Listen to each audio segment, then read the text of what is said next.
പുസ്തകങ്ങളിൽ കൂടി നമ്മുടെ കർത്താവായ യേശു ക്രിസ്തുവിനെ ഏതു നിലയിൽ പരിശുദ്ധാത്മാവായ ദൈവം വരച്ചു കാട്ടിയിരിക്കുന്നു എന്നുള്ള ഷോർട്ട് വീഡിയോ പഠന പരമ്പരയിൽ ഇന്ന് നമ്മൾ പഠിക്കാൻ പോകുന്നത് തീത്തോസിന്റെ ലേഖനത്തിൽ കർത്താവായ യേശു ക്രിസ്തുവിനെ എപ്രകാരം വിശുദ്ധ വേദപുസ്തകത്തിൽ അവതരിപ്പിച്ചിരിക്കുന്നു എന്നുള്ളതാണ്. തീത്തോസിന്റെ ലേഖനം വാസ്തവത്തില് വളരെ മനോഹരമായ ഒരു ലേഖനമാണ്. അവിടെ അതിപ്രസക്തമായ നിലയിൽ പൗലോസ് അപ്പോസ്തലൻ പറയുന്നത് സൽപ്രവൃത്തികൾക്കായി നാം ക്രിസ്തുയേശുവിൽ സൃഷ്ടിക്കപ്പെട്ടവരാകുന്നു എന്നാണ്. സൽപ്രവൃത്തികൾക്കായി നാം ക്രിസ്തുയേശുവിൽ സൃഷ്ടിക്കപ്പെട്ടവരാകുന്നു. നാം അത് ചെയ്യേണ്ടതിന് ദൈവം നമുക്ക് മുന്നൊരുക്കിയും ഇരിക്കുന്നു. മറ്റൊരു കാര്യം കൂടെ നമ്മളവിടെ വായിക്കുന്നുണ്ട്. നമ്മുടെ കർത്താവായ യേശു ക്രിസ്തുവിനെ മഹാദൈവം എന്നും അവിടെ പ്രത്യേകം എടുത്ത് പറഞ്ഞിട്ടുണ്ട്.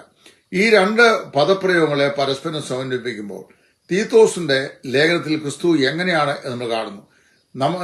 നാം ഭാഗ്യകരമായ പ്രത്യാശയ്ക്കായിട്ടും മഹാദൈവവും നമ്മുടെ കർത്താവായ യേശു ക്രിസ്തുവിന്റെ പ്രത്യക്ഷയ്ക്കായും കാത്തിരിക്കുന്നു എന്ന് പറയുന്നുണ്ട്. യേശു ക്രിസ്തു മഹാദൈവമാണെന്നും ആ മഹാദൈവം ഇനിയും മനുഷ്യന് വേണ്ടി പ്രത്യക്ഷനാകുന്നു എന്നും പറയുന്നു.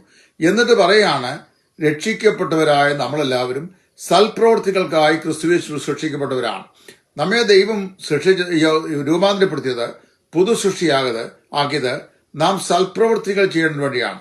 സൽപ്രവൃത്തികൾ ചെയ്ത് രക്ഷിക്കപ്പെടുകയല്ല, രക്ഷിക്കപ്പെട്ടിരിക്കുന്നത് കൊണ്ട് മഹാദൈവവും നമ്മുടെ രക്ഷിതാവുമായ യേശു ക്രിസ്തു മുഖാന്തരം നാം രക്ഷിക്കപ്പെട്ടവരായി തീർന്നിരിക്കുന്നത് കൊണ്ട് നാം എന്ത് ചെയ്യണം?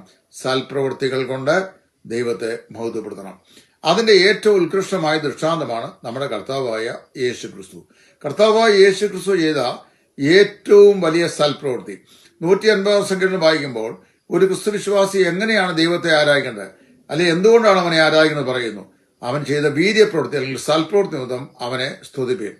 എന്താണ് കർത്താവായ യേശു നമുക്ക് വേണ്ടി ചെയ്ത ആ സൽപ്രവൃത്തി?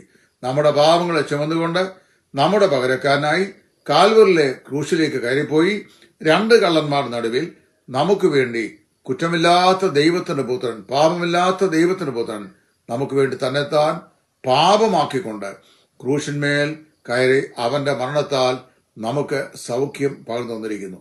ലോകത്തിലൊരു മനുഷ്യന് ഏതെങ്കിലും നിലയിൽ ഒരു സൽപ്രവൃത്തി മാനവ വംശത്തിന് ചെയ്യാൻ കഴിയുമെങ്കിൽ അത് മനുഷ്യനായി തീർന്ന ക്രിസ്തുയേശു തന്റെ ശരീരത്തിൽ നമ്മുടെ പാപങ്ങളെ ആവഹിച്ചുകൊണ്ട് ക്രൂശിന്മേൽ കയറി പാപയാഗമായി തീർന്നിട്ട് നമുക്കൊരുക്കിയ നിത്യമായ രക്ഷാപദ്ധതിയാണ്. അതാണ് ദൈവദൃഷ്ടിയിലും മനുഷ്യദൃഷ്ടിയിലും ഏറ്റവും വലിയ സൽപ്രവൃത്തി എന്ന് പറയുന്നു. അപ്പൊ ക്രിസ്തു സൽപ്രവൃത്തിക്ക് മാതൃകയുള്ളവൻ. അതാണ് ഈ ലേഖനത്തിലെ സാരാംശം.